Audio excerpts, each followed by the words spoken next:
Bonjour tout le monde, bienvenue pour cette nouvelle vidéo sur MC. Aujourd'hui on va se faire un petit service sur la map Crefrat, une map fictive, avec un petit bus que les Lillois et nordistes, je pense en général, reconnaîtront. Enfin, un petit bus, surtout une livrée et un réseau.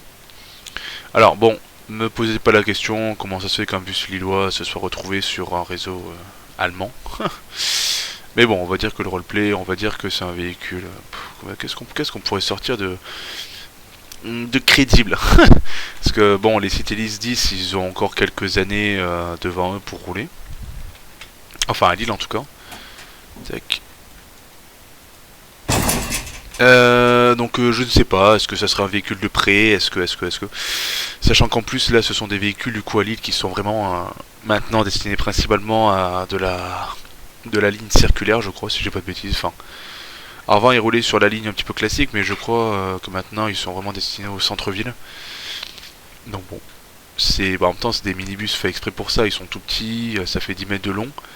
C'est un peu plus... Je pense que c'est un peu moins large qu'un bus standard, enfin bon, à vérifier. Bon bref, du coup on va se faire un petit service là du coup de remplacement sur la ligne 51 parce que le petit NG 272 là-bas il est tombé en panne. Alors le départ de 10h, là il est 10h40. Ah, on a un petit souci de... Ouais non c'est bon, ok. Je vais juste zoomer un chouïa pour voir quand même les arrêts et les heures, c'est quand même mieux. Hein. Donc là, le départ du coup de 10h30, 35, il a sauté parce que le collègue est tombé en panne devant. Donc nous du coup, on fait le départ suivant. Voilà. Enfin, le départ suivant. Le départ du coup qui aurait dû être fait par le bus arrivant après celui-là du coup, mais vu que lui est en panne, nous on va faire le départ du bus qui devait arriver. Et le bus du coup qui devait arriver, enfin qui est arrivé là, qui est je sais pas où d'ailleurs. Je mis en pause, je sais pas où, le collègue, bref. Du coup, eh bien lui, il fera le départ d'après, le départ de 11h. Voilà. Tant pis, il y a un départ qui a sauté, bon bah c'est tout, c'est pas grave. Enfin c'est pas grave, si c'est grave, mais bon. Plus les gens ils vont être ravis parce que là on a un minibus 10 mètres alors que logiquement c'est une ligne qui se fait en standard et en articulé aux heures de pointe. Alors bon, il est 11h30. Non, j'ai une bêtise, il est même pas encore 11h30, il est même pas 11h, il est 10h30, ouais. Bon. Donc à mon avis, il va y avoir du monde. Tac, bon, il y a déjà l'air, ça c'est cool. Du carburant, il y a ce qu'il faut, enfin du carburant, du gaz du coup. Ok. Fais ton chip, mon collègue, c'est bien. Impeccable. Mettre en route le bordel. Impec. Bon, bref, du coup, moi j'ai été envoyé là comme ça sur place. C'est une navette, un 3 tonnes 5, là, un master qui m'a déposé. Hop. Et du coup, on va faire sa petite prise de service. Tac, tac. Ah oui, forcément, si je m'appelle le FAE, mon copain, ça va pas le faire, hein. Tac, voilà. Matricule conducteur, ça ne rentre pas. Bah attends, si j'appuie pas sur le bouton, copain, ça va pas le faire. Non, c'est pas ça. Bah c'est où là? Ah bah voilà. Donc ouais, du coup, pour ceux qui se posent la question, tout ça en fait c'est du roleplay, hein. C'est-à-dire que c'est un scénario inventé pour la vidéo, évidemment. Mais bon, c'est quand même marrant de faire des trucs un peu réalistes qui pourraient éventuellement arriver dans la réalité. Bon alors, un bus de Lille sur le réseau allemand, il y a très peu de chance. Mais bon, hein, ça fait partie des joies de la simulation des fois. Pourquoi mon matricule ne rentre pas? Je suis en train de réfléchir. Est-ce qu'il y a un matricule qui doit rentrer là-dedans? Parce que je ne pense pas, non. Ah, est-ce que ça serait pas le numéro de la ligne? Bah non, normalement c'est pas ça. Est-ce que ça charge? Ça charge, ouais, erreur. Ah, donc dans ce cas-là, il y a un code à rentrer. Et le code, je m'en souviens plus. Bah oui, c'est pratique ça. Bon, quittez pas. On va aller regarder ça très rapidement. Alors, donne les stylis. Ils sont où les stylis? Ils ont là. En français, mon ami, c'est mieux quand même. Hein. Französisch. Alors. Vous voyez, je pensais qu'il y avait un... Je pensais qu'on pouvait rentrer n'importe quoi comme matricule. 229. Mais oui, bien sûr. Qu'est-ce que j'ai mis, moi? 223. Quelle andouille. Ah, ça va, aller, un chiffre près, franchement. Bon, là, du coup, en fait, le travail de scriptage qu'ils ont fait déjà les collègues il y a déjà quelques anannées, avec cet IBIS-là, enfin, avec ce SAE, service d'aide à l'exploitation, en fait, vous allez voir. On rentre le service, donc numéro de service, on va dire qu'on fait le service, j'en sais rien, moi. C'est la ligne 50... donc j'ai déjà zoomé, du coup, je peux recommencer. C'est la ligne 51, donc on va dire qu'on fait le service 51 route 01 du coup, vu que c'est la route, enfin route 02, donc 5102. Donc là vraiment numéro de service, vous mettez ce que vous voulez en vrai. Hein. Donc là pour la simulation je mets le numéro de service. Donc là logiquement en fait vu qu'on a pris un service sur le jeu, voilà, le service en fait c'est ça, c'est une ligne. Hop, il se connecte automatiquement et il comprend que on va faire la ligne 51 direction Krefrat à Haute-Bahnhof, en gros la gare routière de Krefrat. Et effectivement si je regarde sur ma route list, enfin sur ma feuille de route, je vais y arriver. Et ben effectivement, on va bien sur la gare routière de Krefrat. Voilà. Donc on a le départ. Et il faut que je recommence parce que décidément, je n'y arrive pas. On débarque bien de Willenplatz, donc c'est bien ça. Hop. Krefrat Haute-Bahnhof. Donc terminus départ, on part du terminus Willenplatz. Voilà. Donc c'est bien Willenplatz qui est. Est-ce qu'on va le voir ou pas? Il n'y a pas de petit panneau, mon copain là. Hop, voilà. Willenplatz. Voilà. En gros. Bon, éclairage intérieur, c'est bon. Tiens, pour ceux qui connaissent pas, donc ça c'est la petite pub du DLC dont fait partie ce bus. Enfin, l'une des pubs, donc on a le pack GX317. Ah, oh, c'est top ça. Bah tiens, bah je savais pas. Ok, bah c'est bien, merci pour la pub, copain. Ça... Non, ça alterne pas, tant pis. En tout cas, ça c'est top, vous êtes en direction de machin, départ dans 5 minutes. Voilà, donc ça c'est impeccable. Bon, l'éclairage intérieur fonctionne, le bus est propre, les portes fonctionnent. On va juste vérifier rapidement l'éclairage extérieur. Tac, les feux, les warnings. Ok, c'est bon. Les feux stop fonctionnent parce qu'on a le FAE pour les portes. Donc c'est bon. Et c'est bon. Tac. Bon. À Lille, il roule avec les feux de croisement toujours allumés. Bon, on va le laisser pour le fun, allez. Bon, il y a un petit panneau, enfin il y a un petit logo voyant moteur, enfin voyant. Bon, ça c'est Irisbus, Iveco, hein, faut pas chercher à comprendre. Mauvaise langue. On va fermer les portes, tac. Donc, qu'est-ce que c'est que ça? Ah, c'est le montant de la porte, j'allais dire qui? Ok. Bon, un petit Citylis 10, donc 10 pour 10 mètres. On est en version 3 portes. Boîte Voigt, 4 vitesses. Bon, pour un modèle pareil et pour de la ville, ça va tartiner un petit peu, je pense. Parce qu'en plus, ceux-là, si j'ai bonne mémoire, à Lille, en plus, ils marchent bien. Donc, bah, c'est les mêmes moteurs de façon que les Citylis 12 mètres. Alors, ils sont moins lourds déjà, forcément, ceux-là. Donc, moins lourd, moins gros. Une petite boîte Voigt, la 4, qui va bien tartiner sa gueule. Donc, logiquement, ça devrait plutôt bien marcher. Bon, là, on va se mettre en place. Tac, tac, il nous reste environ 3 minutes. Ouais, bon, on est un peu en avance, mais bon, allez, c'est pas très grave. Forcément, si on n'enlève pas le FAE, tac, ça va pas le faire.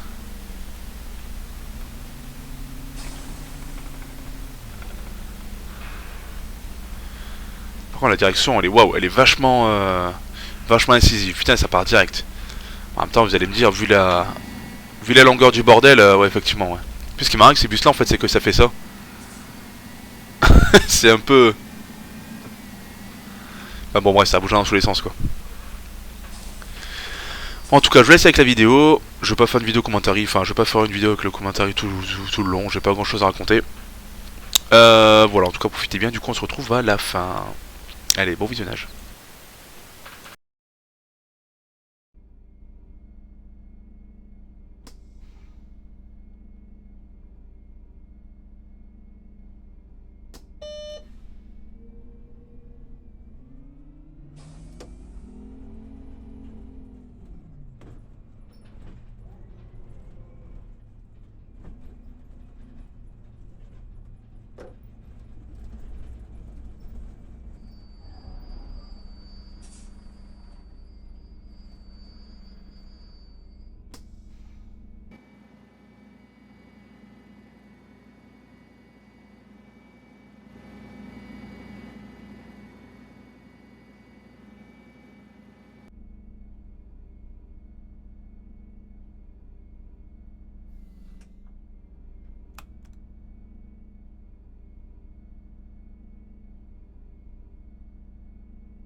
Rautinger Straße.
Ouais, bon, je vous reprends maintenant. De toute façon, là, on est à l'avant-dernier arrêt. Le suivant, c'est le terminus. Alors, je voudrais en profiter pour faire quelques petits commentaires à propos de ce petit pack. Enfin, ce petit pack. Je vous présente là, en l'occurrence. Enfin, je vous présente. Je roule avec un seul modèle, on va dire. Mais bon, ça permet quand même de se faire une petite idée, on va dire, du pack. Donc, je précise, hein. C'est le Irisbus City. Attendez, le Irisbus Citybus Pack, le nom officiel sur Steam. Bon, en gros, c'est le pack des Citélis, hein, tout simplement. Alors, c'est pas un mauvais pack en soi, les éléments 3D intérieur extérieur sont très bons, le bus est de bonne qualité, les sons sont tip top franchement, hein. Bon, pour les Lillois et même pour ceux qui connaissent les Citélis moteur au gaz, les Cursor 8 là, FB, non c'est pas FB, c'est le Cursor 8, c'est le... Enfin, bref, je me souviens plus du nom exact du moteur, mais bref, on va dire que les sons, il y a quelques petits sons d'Urbanway, mais en même temps c'est logique de toute façon parce que là on est sur la dernière évolution du Cursor au gaz. C'est vraiment la norme EEV, c'est vraiment parmi les derniers Citélis produits. On est en 2000, je dirais entre 2010 et 2013, désolé si je me trompe dans les dates, mais 2013, ça, je suis quasiment sûr de la date. C'est vraiment les dernières années de production du Citélis. Et évidemment, bah, comme les connaisseurs le savent, le Citélis a été remplacé par l'Urbanway, voilà. Donc c'est logique que le dernier Cursor 8 sur Citélis, évidemment, possède quelques sons en commun, on va dire, avec le Urbanway, voilà. Qui lui aussi, je précise, reprend le Cursor 8 au gaz et au diesel aussi, mais en norme Euro 6, voilà. Bon, ceci étant dit, nous voici au terminus. Alors, quelques petites critiques à faire néanmoins sur le comportement de la boîte Void, voilà. Alors, elle marche pas mal, elle est... Par contre, je vais juste dégager les passagers ici, parce que moi, il faut que je rentre au dépôt, du coup. Donc, je vais juste couper le service, voilà, vous m'excuserez. Logiquement, il faudrait se mettre ici, voilà. Et là en fait on coupe le service, mais vu que moi je rentre au dépôt, je vais arrêter ici et prendre la direction du dépôt. Pour ça je vais juste couper, voilà, hop, le service. Donc là du coup il va mettre pas de service logiquement. Ah non il le met pas. Ok, bah c'est très bien. Je vais juste mettre du coup voilà, destination spéciale. Je vais mettre 40... attends, c'est pas ça. Le code de Girouette dépôt c'est quoi, 32 je crois. Ah non, décidément j'ai du mal avec ça moi, hein. 32. Code Girouette, M. Hein? Mais non.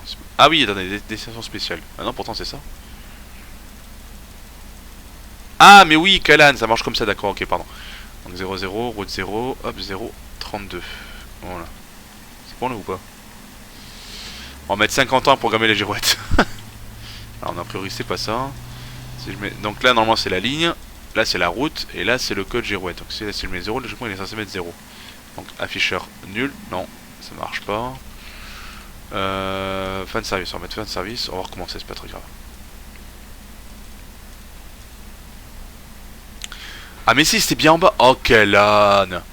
Oh j'en ai marre, je me fatigue des fois moi, c'est terrible. 0, 0, 0, 0, tac tac, donc 0. Ah bordel, décidément j'en ai marre, hein. C'est fou ça. Donc ça c'est... Ah oui, donc tout est facile, d'accord. 0, 0, 32, donc là, entrée, voilà. Et ben voilà, Betripsfart, impeccable. Retour dépôt. Betripsfart. Bon, alors du coup, voilà, le point négatif vraiment pour moi, c'est la boîte. Enfin, le point négatif. Non, je peux pas dire ça, c'est pas un point négatif. On va dire que le petit défaut qu'il y a pour moi, c'est la boîte Void, voilà. Par exemple, sur un Stellis, une boîte Void, quand on accélère doucement, voilà, hop, voilà. Donc là, par exemple, avec une boîte Void, rouler comme ça, là. Quand on accélère doucement, voilà, comme ça. Voilà, là, rouler comme ça à 600-700 tours, c'est pas possible. C'est-à-dire en fait que la boîte Void, elle, c'est une boîte 4 vitesses. La première vitesse, en fait, c'est un convertisseur de couple. C'est-à-dire qu'en fait, elle va accélérer un peu dans le vent jusqu'à ce que le bus aille assez vite, en vitesse donc, en allure, pour enquiller le second rapport. Et le second rapport, en général, il rentre vers les... allez, on va dire entre 15 et 20 km/h. Donc logiquement, en fait, quand on est... Même si on accélère très très doucement, vraiment un filet de gaz pour accélérer, il n'est pas censé en fait enquiller la seconde avant 15-20 à l'heure, donc logiquement au régime moteur on est entre 900 et 1000 tours. Selon les boîtes Void évidemment et selon les générations. Parce que plus les boîtes Void évoluent dans le temps, plus les boîtes Void sont récentes, plus la boîte va enquiller des rapports des rapports avec des régimes moteurs beaucoup plus bas. Voilà. Vu qu'on fait des moteurs de plus en plus coupleux, les boîtes du coup peuvent enquiller des moteurs beaucoup plus coupleux en bas régime. Mais pardon, là vous voyez, là j'accélère doucement. Bon là évidemment ça avance pas mais... Là j'accélère doucement, hop. Voilà, vous voyez, hop. Là en fait il enquille la seconde trop tôt. Bon, ça premier point. Même si par contre, en accélération normale, donc pas pied au plancher mais normal, voilà comme ça. Bon, déjà il a un peu long à se lancer mais bon voilà. Donc là voilà, là par exemple il pousse trop la première. Logiquement en fait pour un démarrage normal, en fait ça va être une vidéo spéciale boîte de vitesse, c'est terrible. Pour un démarrage normal en fait c'est censé faire ça. Et là encore, là c'est encore un chouïa trop haut là, vous voyez. Il faut vraiment en fait accélérer doucement pour qu'il enquille la seconde à 1500, 1600 tours. Donc ça c'est une chose. Donc bon, on va dire que voilà, le passage première seconde, il y a des choses à revoir. Ensuite, quand on met pied au plancher, donc là vous voyez je vais rétrograder. Voilà, donc là il rétrograde. Là pied au plancher. Hein. Vous voyez le temps que la met la quatrième pour rentrer. Ça c'est un souci aussi. C'est-à-dire qu'en fait ils ont vraiment voulu assouplir au maximum le passe. Hop, le feu rouge. Aïe aïe aïe. Ouf, freinage d'urgence mon copain. Donc en fait je disais, ils ont voulu vraiment en fait assouplir au maximum le passage des rapports pour éviter en fait le fameux coup derrière la tête. C'est-à-dire qu'en fait un bus de ville, enfin une boîte automatique, on va dire, dès qu'elle passe des vitesses, ça fait des à-coups. Ça fait un petit coup en avant, voilà, parce que comment c'est la machine en fait qui gère l'embrayage. Enfin, je sais même pas, je suis con d'ailleurs, il n'y a même pas d'embrayage en fait, je crois, sur une boîte automatique. Parce que je trouve que c'est la principale différence avec une boîte robotisée. Mais bref, vous voyez, donc là on va accélérer. Bon, on va pas faire trop gueuler parce que ça, voilà, pour faire un peu réaliste. Voilà, donc la première, donc là on est en seconde. Donc vous voyez, si on accélère doucement, voilà, donc là on est en troisième. Voilà, là en fait je suis à peu près à mi-accélération, vous voyez. Voilà, donc là quatrième. Donc là on va dire que le moteur descend assez vite dans les tours, comme le ferait une boîte automatique réelle, en vrai. Là si je mets pied dedans, donc voilà, là il retrouve en troisième, donc là il va accélérer jusqu'à 2000 tours, normal. Voilà, là, hop, quatrième. Et vous voyez le temps que le moteur met à remonter. Ça non en fait, c'est pas censé faire comme ça. Même quand on clique dedans, c'est censé faire comme ça en fait. Non. Voilà, donc là il accélère, machin, hop. Voilà, pied dedans. Voilà, hop, là il l'a bien fait en fait, parce que j'ai relâché les gaz un petit peu pour que le moteur descende beaucoup plus dans les tours. Bref, c'est des broutilles, c'est des conneries, voilà, je suis pointilleux, je sais mais jamais être pointilleux, voilà, parce que j'estime que, bah, il y a des choses aussi à faire bien. Et le dépôt il est là, quel con. Ensuite voilà, donc là je suis pas en train d'accélérer, je vous affiche la vitesse en haut à gauche de l'écran, donc vous l'avez ici. Vous voyez à quelle vitesse il perd les km/h, c'est beaucoup trop lent. Il a une décélération beaucoup trop lente ce bus. Un bus ça ralentit beaucoup plus que ça normalement. Donc voilà, il n'y a pas de ralentisseur activé, il n'y a rien. Hein. Donc c'est à dire que là en fait j'ai juste lâché l'accélérateur et je laisse couler. Donc voilà, un bus ou même un véhicule thermique, on va dire de manière générale, avec une vitesse enclenchée, c'est censé ralentir beaucoup plus rapidement que ça, avec le frein moteur justement. Donc là on n'a pas de frein moteur. Bon, ok. Après, voilà, attention, je sais qu'on est sur un bus au gaz, donc c'est un moteur avec c'est un moteur à comment? C'est un moteur à bougie, hein, je crois, un moteur au gaz. Hein. C'est pas un moteur à compression interne comme les diesels. Bon, là je suis pas assez connaisseur pour dire, donc n'hésitez pas à me dire dans les commentaires si je me trompe. En tout cas, voilà, j'estime que la décélération du véhicule, là voilà, 49, 4, 3, 2, 1, 48, 3, 9, 8, 7. Voilà, je trouve que c'est trop lent, trop lent. Donc voici les deux seuls défauts que j'ai à relever pour ce véhicule. Enfin, en fait, c'est juste du scriptage. Hein. Moi, bah non, on va pas aller sur l'autoroute. Hein. Donc là, voilà, vous voyez, hop. En fait, c'est juste des questions de scriptage en fait de boîte. Hein. Donc en soi, c'est facilement rattrapable. Bref, voilà. Donc du coup, moi, je vais falloir que je fasse demi-tour du coup, parce que bah, c'est bien beau de discuter, mais on a envie de rentrer, donc mon copain. Ensuite, il a la patate, donc ça c'est cool, comme en vrai d'ailleurs. Voilà.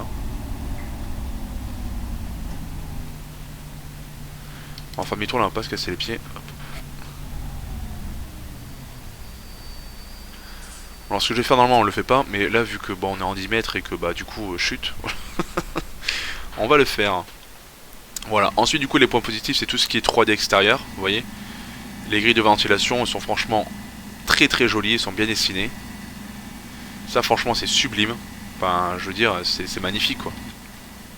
Donc là franchement un super travail de 3D comme toujours, de toute façon les packs de... Les packs de ces créateurs là, de toute façon c'est toujours du très bon travail en termes de 3D. Même dans les feux et tout, vous voyez on a bien le détail. C'est vraiment très joli. Les textures sont pas dégueulasses, ça va. Alors est-ce qu'on tourne là, logiquement, moi je pense. Ouais, et puis en plus, c'est vraiment un bus passe-partout, quoi. Je veux dire, on passe partout avec ça. Hein. Ah zut, la barrière.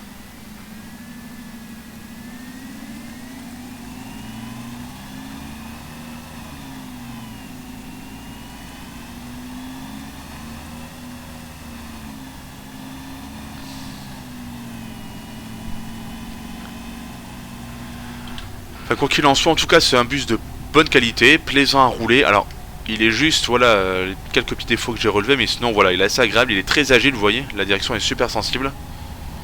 Quand on tape dedans, bon, c'est une boîte Void 4 vitesses avec un pont classique, hein, je veux dire, à 2000 tours, on est à peine à 70, bon.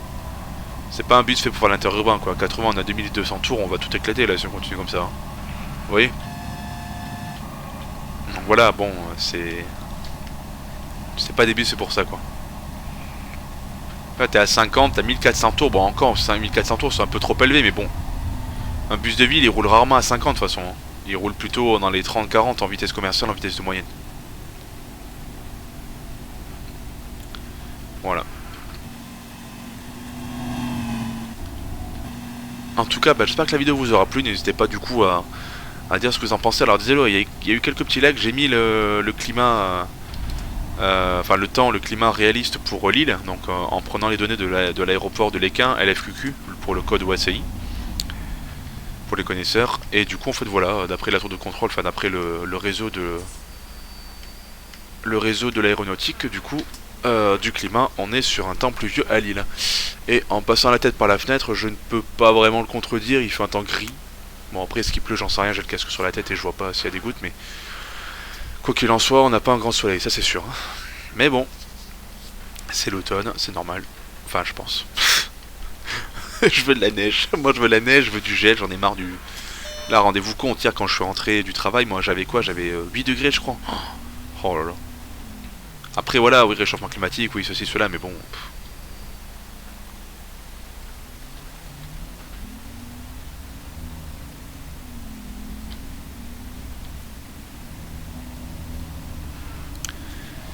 Ouais, la boîte, vraiment, c'est vraiment le plus gros défaut de ce bus, je trouve. Mais pour me faire une boîte vote correcte sur M6, c'est pas évident. Hein. Honnêtement, entre nous, c'est vraiment pas chose facile. Même si c'est vraiment un jeu très compliqué à scripter. Mais c'est ça aussi qui est intéressant en fait avec ce jeu, c'est qu'on peut vraiment crypter vraiment jusqu'au bout des choses.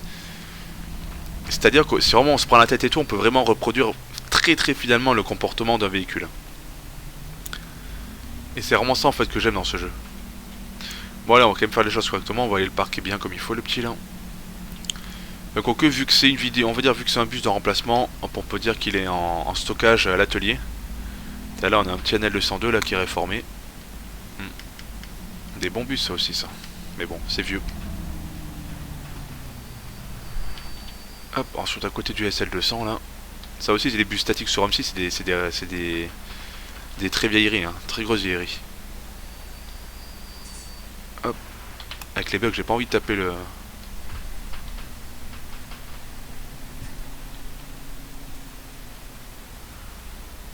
Juste se mettre en face. Hop là.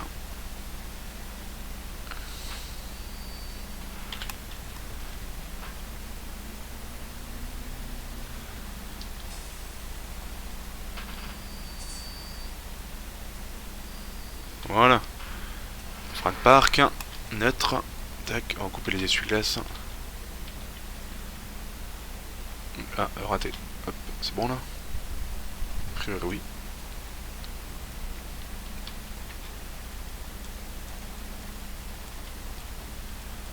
Ok. On va couper les feux. Tac, la girouette est sur retour dépôt, donc ça c'est impeccable. On va ouvrir. Ok, extinction moteur. Logiquement, il y a le petit retour d'air.